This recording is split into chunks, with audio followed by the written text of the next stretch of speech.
Sanna Marin, thank you so much for joining us on Euronews. I want to ask you about what is the most consequential election this year so far, and that is Hungary. It's a defeat, crushing defeat of Viktor Orban and a massive landslide to the opposition of Peter Magyar. What does that say to you about Europe? Well, of course, I think it gives hope to Europe, and I know that I am, and I know that many in Hungary and many in Europe are relieved with this outcome of the election, of the Hungarian parliamentary elections, because it also gives now much more space of solutions about Ukraine. We all know that Orban have Ukraine under his pressure on many occasions and many situations. So, of course, we hope that now things will flow forward. So there's been this idea of Hungary that perhaps moves closer to Europe. To Europe, liberal values, the European future that we hope, because we are united and we need each other. 27 member states, we decide together and we need unanimity. And if there are those that block common decisions together, sometimes with others, but mostly by themselves, then we have a problem within the whole system. And you speak about liberal values of Europe. You defended those values too. So I wonder, would you have voted for someone like Peter Magyar?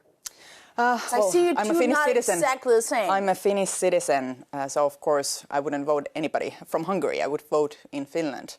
I'm a social democrat, I'm a leftist, I'm very liberal, I'm a feminist. So of course there are differences, but I think I'm looking at this mostly of the perspective of Europe.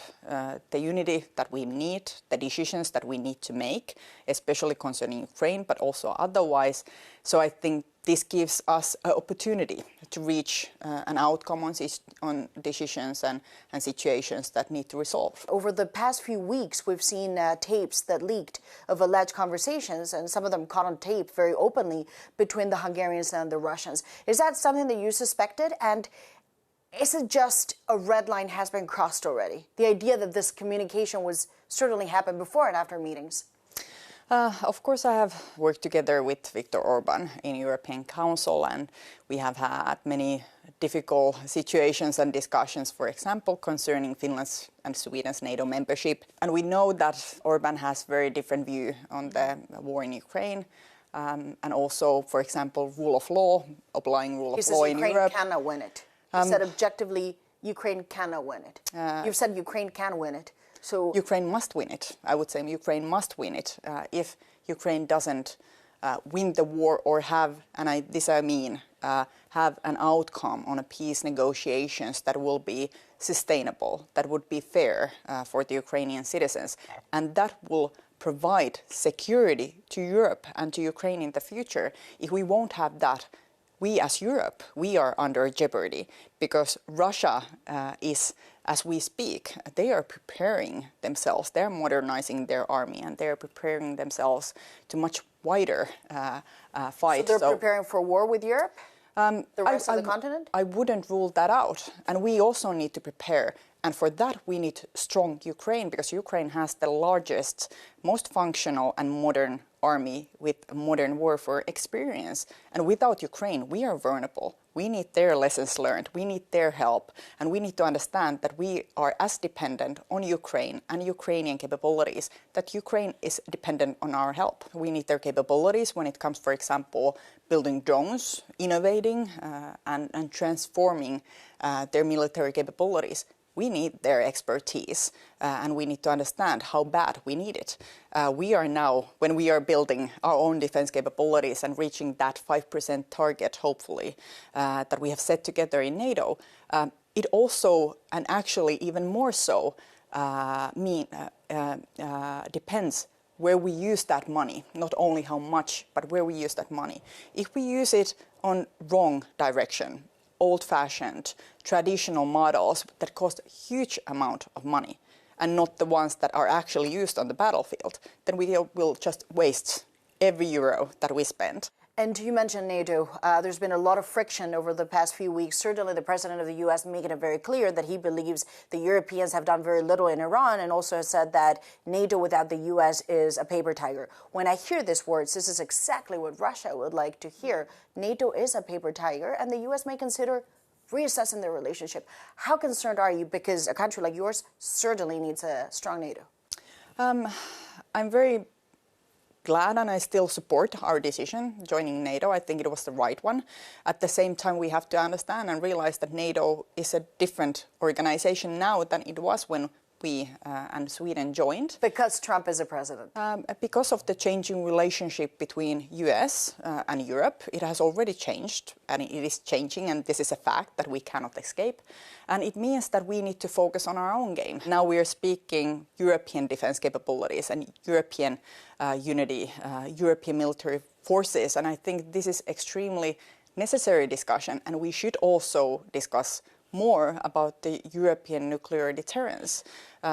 This is a discussion that I see happening already and the necessity to have it. When I hear about the nuclear capabilities and deterrence and sort of extending this umbrella across Europe, what that says to me is the Europeans, they are preparing for a plan B in which if there is an attack, you're not going to call the US. You're going to figure out how you defend yourself and how the Europeans defend themselves together. Is that what it is? Is this realization that a plan B is now needed? I would be prepared from different scenarios. This is the way that the Finnish mentality works because we have such a difficult history with Russia. We don't wish those things that are happening in the world now, but they are facts, they are happening. And we need to be prepared also for the harsher times. And also when it comes to the relationship between US and Europe, we cannot only walk the path that we wish to be, we have to walk the path that might be. And that's why we need to be prepared, and that's why we are having the discussion of the European alternatives. And I think it is an important discussion. But at the same time, we want US to be a strong part of NATO. We want US presence in Europe. We want US nuclear deterrence to be there also in the future. So I don't see these ruling themselves or each other out, but we need to prepare for every scenario. So you see a NATO that is still standing together collectively around Article 5 in the next 5 to 10 years to come. That is still the scenario that you see. That is a scenario that I hope, but I would also prepare every scenario out there. And of course you were in office and you say we as Finnish, we have to be prepared for every scenario. Have you ever thought what that could look like? To have a contingency plan for modern warfare, which not necessarily means an attack on the border? I think it is extremely important to understand all across Europe that the warfare and the threats are not anymore only connected to geography.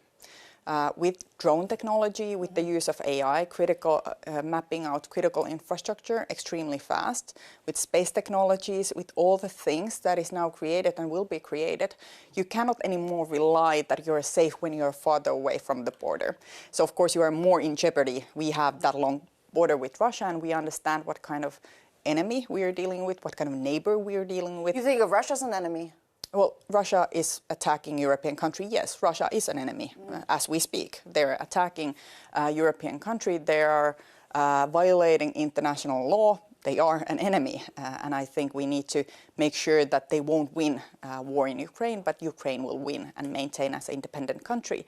But what I was saying, that we know it. We know the pressure because we are near to Russia.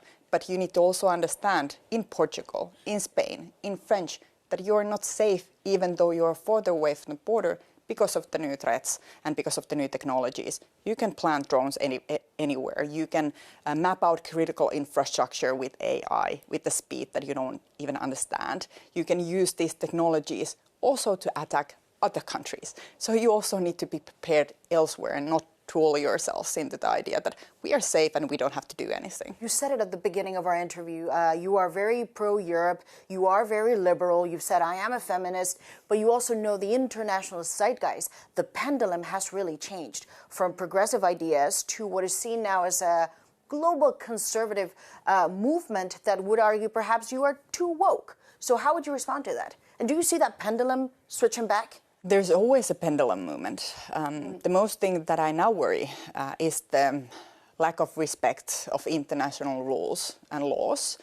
The fact that the rules-based international order is under questioning, even threatened, and that we don't want to build any more world where we work together in a civilized way, but we are going the direction again where pure violence or strength dictates the outcomes. And from a small country perspective like Finland, that kind of future is extremely frightening because we cannot ever have that kind of strength and power that the big players have. So I worry a lot this pendulum movement that is going the direction of demolishing the international structures that we built together after Second World War, saying never again. And now we are in this situation. The goal is to demolish international rules.